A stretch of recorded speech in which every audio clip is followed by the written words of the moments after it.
प्रिय काजी, बाहर आओ और देखो कितने अतिथि तुमसे मिलने आए हैं। तुम एक गृहस्थ हो और यह तुम्हारा कर्तव्य है कि तुम अतिथियों का सत्कार करो। तुम घर में छिपकर क्यों बैठे हो? यह किस प्रकार का शिष्टाचार है? निमाई, मुझे क्षमा कर दो। जब मैंने आपको और इतने सारे लोगों को क्रोध में चिल्लाते हुए सुना कि मार दो काजी को, तो मैं बहुत डर गया था। वैसे तो निमाई, क्या आपको पता है कि हम दोनों एक ही गांव से हैं और आपके दादा नीलांबर चक्रवर्ती हमारे पड़ोसी हुआ करते थे। तो उस हिसाब से तो वह मेरे चाचा हुए और तुम मेरे भतीजे।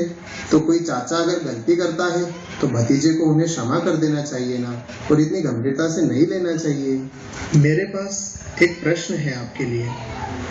ओह हाँ, जरूर बताओ, क्या चल रहा है तुम्हारे दिमाग में?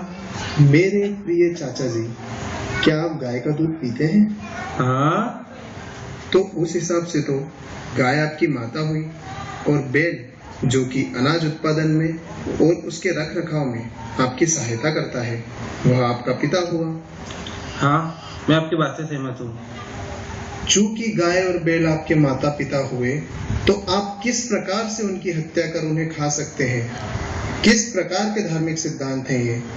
किसके बल पर आप इतनी पापमयी गतिविधियां कर रहे हैं? आप सिर्फ हमारे द्वारा की जाने वाली गो हत्या की निंदा करने की कोशिश कर रहे हैं। यहाँ तक कि आपके वैदिक शास्त्रों में भी मैंने देखा है कि वहाँ एक प्रावधान है गो हत्या करने का यज्ञ अनुष्ठान हेतु। नहीं, वह हत्या नहीं है, वह तो प्रावधान है, वह हत्या नहीं है। वेदों में यह स्पष्ट रूप से बताया गया है कि गो हत्या नहीं होनी चाहिए। अगर कोई बहुत ही अधिक शक्तिशाली ब्राह्मण किसी बूढ़ी गाय या बूढ़े बैल को मंत्रों के माध्यम से नया जीवन प्रदान कर सकता है, केवल तब ही इस प्रकार का अनुष्ठान की अनुमति है। किंतु इस प्रकार के वैदिक अनुष्ठान इस कलयुग में संभव ही नहीं है। इस प्रकार आपके शास्त्र है जिन्हें आप वेद और पुराण कहते हैं, उसी प्रकार हमारा भी पवित्र ग्रंथ है जिसे हम कुरान कहते हैं।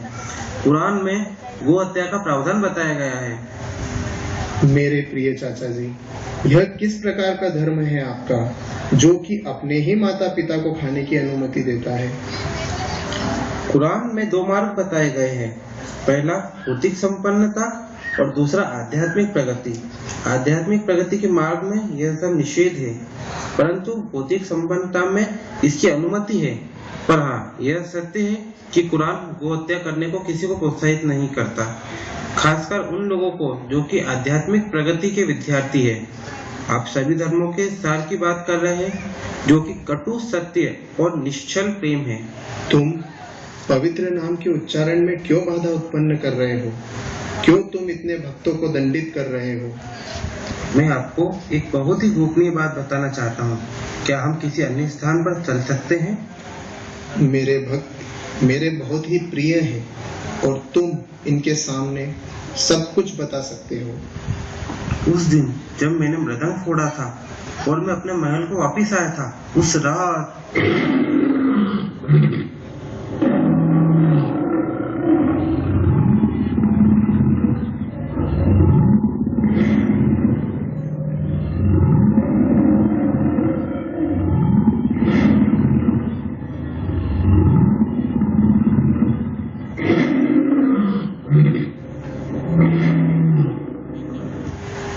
चूंकि तुमने मेरे भक्तों को क्षति पहुंचाई है जो कि आज भगवान के पवित्र नाम का उच्चारण कर रहे थे, इसलिए मैं तुम्हें चीर दूंगा। मैं तुम्हारा वक्ष स्थल चीर दूंगा। आज तुम्हें तुम्हारे इस जघन्य अपराध के लिए मैं दंडित करूंगा। पर चूंकि तुमने इतने अपराध नहीं किए हैं, तो इसलिए मैं तुम्हें जीवित छोड़ रहा हूं। परंतु यदि तुमने ये सब फिर से किया, तो मैं फिर आ जाऊंगा और तुम्हारा संहार कर दूंगा।